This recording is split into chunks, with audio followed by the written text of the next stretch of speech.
कहानी के शुरू में हमें पॉल नाम का एक लड़का दिखाया जाता है। उसका आज के दिन जॉब के लिए इंटरव्यू था, मगर न जाने क्यों जैसे ही वो उठता है उसके साथ सब कुछ गलत हो रहा था। कभी उसकी कोई चीज गुम हो जाती है तो कभी उसका जूता फट गया था। उसे अपने साथ ये सब होता देखकर ऐसा लगता है कि जैसे उसे आज ये इंटरव्यू नहीं देना चाहिए, मगर फिर भी वो उस कैफे की लाइन में लग जाता है जहाँ पर उसका आज इंटरव्यू था। पर वहाँ पर लोगों की भीड़ जमा थी, बहुत से लोग लाइंस में लगे हुए थे। तभी यहाँ पर पॉल के पास एक आदमी आता है जो उससे कहता है कि मैंने तुम्हें पढ़ाया है, मैं तुम्हारा प्रोफेसर रह चुका हूँ, और दोबारा भी पॉल से मिलने की उम्मीद करता है। खैर इतना कहकर वो वहाँ से चला गया था। पॉल जब दोबारा इंटरव्यू के लिए लाइन में खड़ा होने आता है तो देखता है उधर अब रश बढ़ चुका था। एक डॉग उसके हाथ से स्कार्फ लेकर भाग जाता है। पॉल उस डॉग के पीछे भागता है, मगर वो डॉग एक गली में जाकर गायब हो गया था। तभी पॉल की नजर वहाँ पर एक दरवाजे पर पड़ती है जो खुला हुआ था। वहाँ पर बाहर नौकरी के लिए और इंटरव्यू के बारे में लिखा हुआ था। पॉल वो पढ़कर अंदर चला जाता है। अंदर जाने पर उसे सोफी नाम की एक लड़की मिलती है, वो भी जॉब इंटरव्यू के लिए आई हुई थी। पॉल उसके पास बैठकर बातें करने लगता है। तभी डेनिस नाम का एक आदमी आता है जो पॉल को इंटरव्यू देने के लिए अंदर बुला रहा था। पॉल ये सुनकर हैरान था कि अभी तो उसने इन्हें अपना नाम भी नहीं बताया, तो इन लोगों को उसके नाम के बारे में कैसे पता। खैर फिर भी पॉल अंदर चला जाता है जहाँ पर उस कंपनी के सभी हेड मेंबर्स बैठे हुए थे। उस कंपनी का मालिक जिसका नाम वेल्स होता है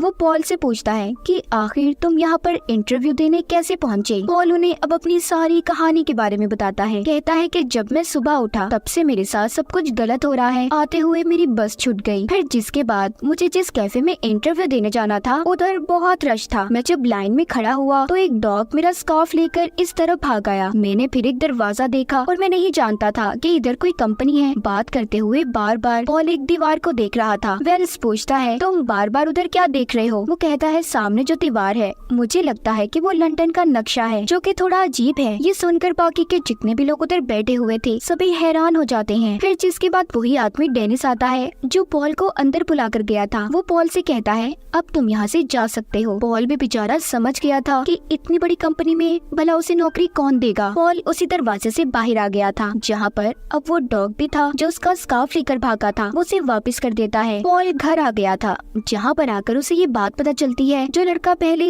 उसके साथ रहा करता था वो उसका कमरा छोड़कर जा रहा है। ये बात सुनकर वो और ज्यादा परेशान हो जाता है क्योंकि अब उसे ही इस कमरे का सारा किराया देना था। मगर मुसीबत ये थी कि उसको अभी तक कहीं पर नौकरी नहीं मिली थी। जब वो इस बारे में उसी लड़के से बातें कर रहा था तभी उसके घर पर एक लेटर आकर गिरता है जिसमें ये लिखा हुआ था कि वेल्स ने उसे नौकरी पर रख लिया है। ये सुनकर तो उसकी खुशी का कोई ठिकाना ही नहीं था। वो अगले दिन तैयार होकर कंपनी में पहुंच जाता है जिधर रिसेप्शन पर उसे एक लेडी मिलती है। तभी उधर डेनिस आ गया था। डेनिस दरअसल वेल्स का खास आदमी था। वो पॉल को अपने साथ ले जाता है, पर पॉल अभी भी इस बात पर परेशान था कि आखिर ये कंपनी काम क्या करती है और उसे यहाँ पर रहकर करना क्या होगा। डेनिस उसे उस जगह पर छोड़ देता है जहाँ पर पॉल को काम करना था। उधर वो देखता है कि वही लड़की सोफी जिससे वो इंटरव्यू के दौरान मिला था वो बैठी हुई थी। मतलब इन लोगों ने उसे भी जॉब पर रख लिया था। पॉल के हाथ में कॉफी होती है जिसे देखकर सोफी कहती है कि मुझे चॉकलेट और कॉफी बिल्कुल पसंद नहीं, तो प्लीज तुम इसे फेंक दो, मेरे सामने मत पीना। पॉल सोफी से बात करता है कि हमें इन लोगों ने नौकरी पर तो रख लिया, पर हमारा काम क्या होगा और हमने यहाँ पर रहकर करना क्या है। सोफी कहती है उफ चुप हो जाओ, कितना बोलते हो तुम। तभी इनके पास रिसेप्शनिस्ट लेडी आती है जो इनके लिए बहुत सारे मैप्स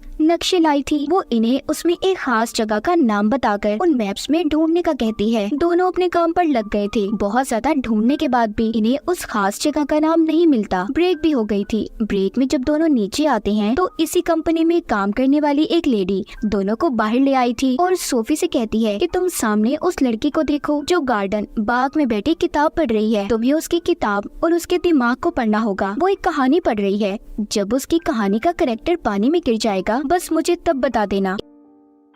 इस पर सोफी कहती है भला मैं इतनी दूर से उस लड़के की किताब को कैसे पढ़ सकती हूँ। वो लेडी सोफी को कहती है मेरा यकीन करो तुम कर सकती हो। जिसके बाद खुद वो लेडी उसी गार्डन में जाकर बैठ जाती है। कुछ देर के बाद उसी गार्डन में लगे फाउंटेन फुआरे के पास एक लड़का आकर बैठता है। उधर सोफी दूर खड़ी उस लड़के के दिमाग और किताब को बहुत अच्छे से पढ़ लेती है। जैसे ही उसका कैरेक्टर पानी में गिरता है सोफी ये बात उसी लेडी को बता देती है। तभी वो लेडी उस लड़के को पानी में गिरा देती है जो फाउंटेन के पास बैठा हुआ था। फिर वही लड़की आकर उस लड़के की मदद करती है जो किताब पढ़ रही थी। इन पर उन दोनों लड़का लड़की की बहुत अच्छी दोस्ती हो जाती है। अब वो लेडी सोफी के पास आती है और बताती है कि मैं इस कंपनी में कोइंसिडेंस डिपार्टमेंट में काम करती हूँ, जहाँ पर सारे काम ऐसे करवाए जाते हैं कि जैसे कोई इत्तेफाक हुआ हो, अचानक से हो जाए कोई काम और उन लड़का लड़की को भी यही लगेगा कि वो लोग इत्तेफाक से मिले हैं। पर उस लड़की के डैड ने हमें उस लड़के से मिलवाने के लिए बहुत सारे पैसे दिए थे। हमारी कंपनी ऐसे ही काम करती है और सोफी तुम दिमाग को पढ़ सकती हो, इसीलिए तुम्हें इस कंपनी में रखा गया है, तुम मेरे ही डिपार्टमेंट में काम करोगी। वो सोफी को अपने साथ ले जाती है। दरअसल ये कंपनी एक जादुई कंपनी थी जहाँ पर इंसानों के साथ साथ गॉब्लिन, इंसानों की तरह दिखने वाले मॉन्स्टर और विचेस, जादूगरनियां भी काम किया करती थी। और यहाँ से वापस अपनी जगह पर चला जाता है। वो फिर से नक्शे में उस खास जगह को ढूंढने लगा था, मगर अब भी वो उसे कहीं नजर नहीं आती। तभी उसके पास कंपनी का मालिक वेल्स आता है जो बताता है कि ऐसे तुम कभी भी नक्शे में उस जगह को नहीं ढूंढ पाओगे। वो अपना हाथ उस नक्शे के ऊपर फेरता है और पॉल को भी सिखाता है। कहता है कि जिस जगह पर तुम्हारे हाथ पर करंट लगेगा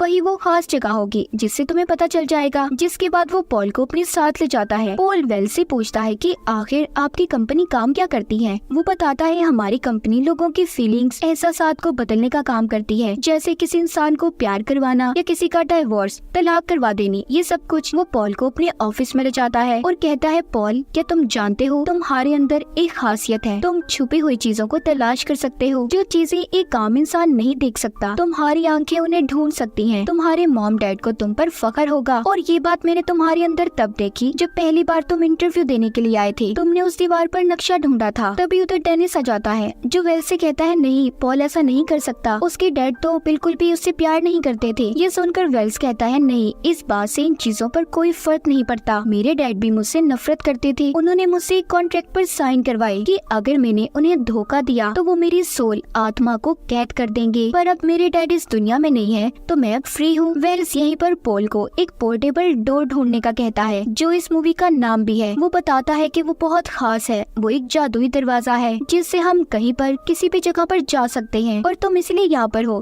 ताकि तुम उस दरवाजे को ढूंढ सको। मैं उस पोर्टेबल डोर को नहीं ढूंढ सकता जो इसी बिल्डिंग में छुपा है, मगर इस बारे में किसी को कभी कुछ मत बताना। पॉल अब उस दरवाजे को बिल्डिंग में हर जगह पर ढूंढने लगता है। तभी उसके पास इसी कंपनी की एक लेडी आती है जो असल में विच, जादूगरनी थी। उसके बाल हवा में उड़ रहे थे। वो पॉल से आकर पूछती है कि तुम्हें वेल्स ने कुछ ढूंढने का कहा है, मगर जैसे कि वेल्स ने कहा था इस बारे में किसी को कुछ मत बताना, तो पॉल उसे कुछ नहीं बताता और चला जाता है। वो जब रात को अपने घर पर सो रहा था तो उसके पास वेल्स की कंपनी का ही एक आदमी आता है। वो भी यही पूछ रहा था कि वेल्स ने तुम्हें क्या ढूंढने का कहा है, जो पॉल उसे भी बताने से इनकार कर देता है। तो इस वजह से वो आदमी पॉल के पाँव को तोड़ देता है और उसके कान लंबे लंबे कर देता है। तभी पॉल उससे कहता है कि प्लीज ऐसा नहीं करो, अच्छा मैं बताता हूँ, मुझे एक डोर, दरवाजा ढूंढना है। ये सुनकर वो आदमी चला गया था। पॉल की आंख खुलती है, उधर कोई भी नहीं था। उसे लगता है कि शायद वो सिर्फ उसका एक सपना था, मगर वो आदमी हकीकत में पॉल के पास आया था। अगले दिन पॉल दोबारा से कंपनी में जाकर उसी पोर्टेबल डोर को ढूंढने लगता है। वो उस दरवाजे को ढूंढते ढूंढते कंपनी की बेसमेंट में आ गया था। तभी उसके पीछे डेनिस भी आ जाता है जो उसे कहता है कि तुम यहाँ पर क्या कर रहे हो, यहाँ से चले जाओ और आइंदा यहाँ पर कभी मत आना।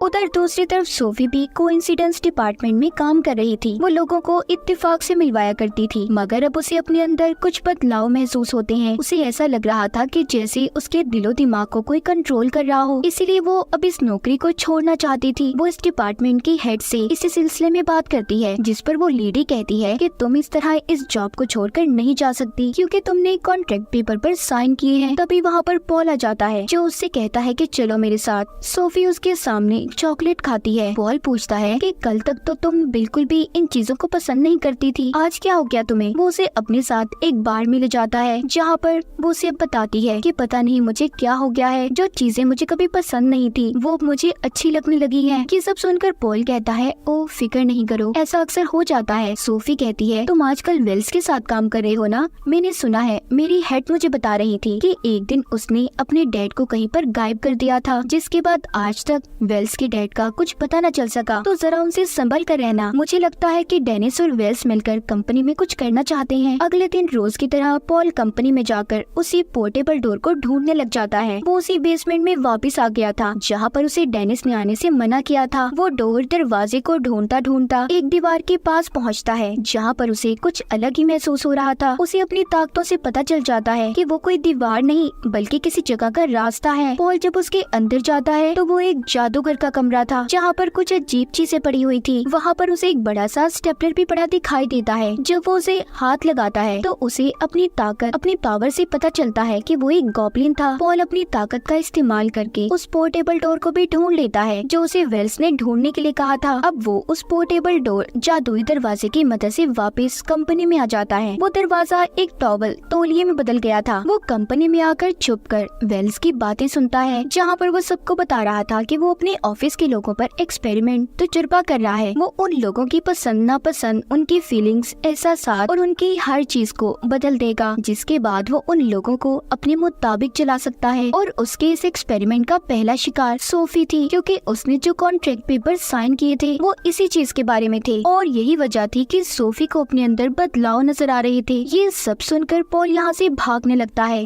जब वो उस दरवाजे को खोलने की कोशिश करता है मगर अब वो टॉवल तौलिया दरवाजे में नहीं बदल रहा था। तभी पॉल उस तौलिए पर लिखी कुछ बातों को पढ़ता है जिस पर लिखा था कि डोर दरवाजे को खोलने के लिए तुम्हें 3 बार नॉक नॉक बोलना होगा और फिर उस जगह का नाम लेना है जहाँ पर तुम्हें जाना है। अब पॉल 3 बार नॉक नॉक बोलकर सुपरमार्केट का नाम लेता है जिससे कि वो सुपरमार्केट के फ्रिज में पहुँच गया था। फिर वो सोफी के पास जाता है और उसे सारी सच्चाई बताता है कि वेल्स तुम पर एक्सपेरिमेंट तजुर्बा कर रहा है और उसे उस पोर्टेबल डोर के बारे में भी। सोफी उस जादुई दरवाजे के बारे में सुनकर खुश होती है। वो सब कुछ अपने बारे में भूल गई थी। वो पॉल से कहती है कि इस दरवाजे की मदद से तो हम कहीं पर भी जा सकते हैं। चलो ना पॉल, सब कुछ भूलकर दुनिया घूम कर आते हैं। सोफी और पॉल पहले तो पिरामिड जाते हैं, फिर बर्फीले इलाकों में, तो कभी पहाड़ी और फिर समंदर के किनारे। उन्हें दुनिया घूमकर बहुत मजा आ रहा था। समंदर के किनारे बैठा पॉल सोफी से पूछता है, क्या तुमने किसी कॉन्ट्रैक्ट पेपर्स पर साइन किए थे? वो जवाब देती है कि हाँ, वो तो एक ट्रेनिंग प्रोग्राम था, पर अब मुझे लगता है कि शायद उसी वजह से मेरे साथ ये सब कुछ अजीब हो रहा है।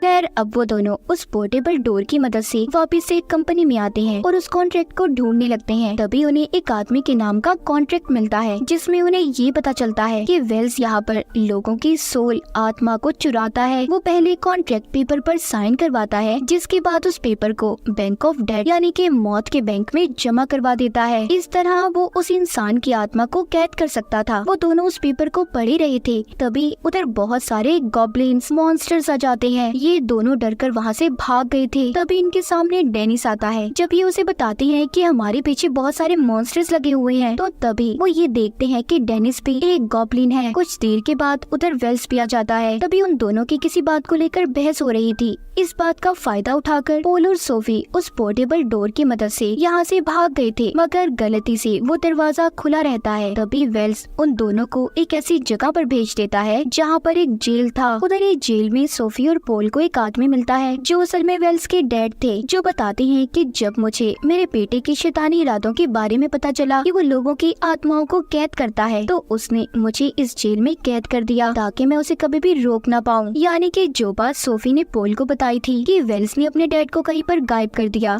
वो बात सच थी। आगे वो बताते हैं कि यहाँ से मुझे आज तक बाहर जाने का रास्ता नहीं मिल सका, जिस पर पॉल कहता है कि आपके पास तो उसका कॉन्ट्रैक्ट था, तो आपने अपने बेटे की आत्मा को कैद क्यों नहीं किया? वो बताते हैं कि इससे पहले मैं उस कॉन्ट्रैक्ट को बैंक ऑफ डेड में जमा करता, उसने मुझे यहाँ पर कैद कर दिया। पॉल को यहाँ से निकलना था। वो किसी तरह अपनी ताकत का इस्तेमाल करके यहाँ से बाहर जाने का दरवाजा ढूंढ लेता है। वो कंपनी में वापस आ गए थे। उनके साथ अब वेल्स के डैड भी थे। कंपनी के अंदर आकर वेल्स के डैड पॉल और सोफी को उसके कॉन्ट्रैक्ट के पेपर्स देते हैं ताकि वो उसे बैंक ऑफ डेड में जमा करवा दें, और खुद वेल्स के पास आ गए थे। वेल्स अपने डैड को देखकर काफी हैरान था कि वो इतने सालों बाद आजाद कैसे हो गए। पॉल और सोफी सोफी जब बैंक ऑफ डेड में जा रहे थे तो तभी उन पर बहुत सारे गॉब्लिन मॉन्स्टर्स हमला कर देते हैं। वेल्स के डैड जल्दी से रिसेप्शनिस्ट लेडी से स्टेपलर लाने का कहते हैं। दरअसल ये वही स्टेपलर था जो पॉल ने जादू करके कमरे में देखा था। वो कमरा किसी और का नहीं बल्कि वेल्स का ही था। वेल्स के डैड जब उस रिसेप्शनिस्ट लेडी को वो स्टेपलर हवा में उड़ाने का कहते हैं। जैसे ही वो ऐसा करती है, वेल्स के डैड अपने जादू से उस स्टेपलर में कैद गॉब्लिन को आजाद कर देते हैं जो सभी गॉब्लिन्स का लीडर था। वो वहाँ पर सभी अपने साथियों को पॉल और सोफी से दूर जाने का कहता है। असल में गॉब्लिन्स का लीडर रिसेप्शनिस्ट लेडी का हस्बैंड था। डेनिस इन दोनों का बेटा था, मतलब कि वो भी गॉब्लिन ही था। दूसरी तरफ वेल्स अपनी ताकतों से अपने डैड को कैद कर लेता है। तभी वहाँ पर कंपनी के बाकी लोग भी आ गए थे जो वेल्स को समझा रहे थे कि ऐसा मत करो, मगर वो यहाँ पर पॉल से कहता है कि अगर तुमने मेरे कॉन्ट्रैक्ट को वापस ना किया तो मैं सोफी को मार दूंगा। पॉल क्योंकि सोफी से प्यार करता था, वो उसकी जान बचाने के लिए वेल्स को वो कॉन्ट्रैक्ट के पेपर्स देने ही वाला था। तभी सोफी इशारों से पॉल से बात करती है, कहती है कि जेल से आने का कोई दरवाजा नहीं था पॉल, तुमने अपनी पावर्स ताकत का इस्तेमाल करके आने के दरवाजे को बनाया और अब भी तुम अपनी ताकत इस्तेमाल करके दरवाजा बना सकते हो। तभी पॉल सोफी की बात मानकर अपनी ताकत का इस्तेमाल करता है। उसने वहाँ पर बहुत से दरवाजे बना लिए थे। तभी वो बैंक ऑफ डेड के दरवाजे को ढूंढकर उसमें चला जाता है और वहाँ की रिसेप्शनिस्ट लेडी को वेल्स का कॉन्ट्रैक्ट जमा करवा देता है। ऐसा करते ही वेल्स की सारी ताकतें खत्म हो गई थी। उसके डैड उसी जगह पर कैद कर देते हैं जहाँ पर वेल्स ने अपने डैड को कैद किया था। पॉल बैंक ऑफ डेड से वापस आ गया था। सोफी ये देखकर उसे गले लगा लेती है। वो बहुत खुश थी कि उसने उसकी जान को बचाया। वो सोफी को उसका कॉन्ट्रैक्ट वापस करता है। वेल्स के डैड ने अपनी कंपनी में दोबारा अपनी सीट ले ली थी। वो पॉल और सोफी को भी अब अपनी कंपनी में रख लेते हैं और एक ऊंची पोस्ट देते हैं। पॉल सोफी से पूछता है, क्या तुम मुझे पसंद करती हो? सोफी ने भी हाँ में जवाब दिया था और इसी हैप्पी एंडिंग को दिखाते हुए इस फिल्म की कहानी यहीं पर खत्म हो जाती है।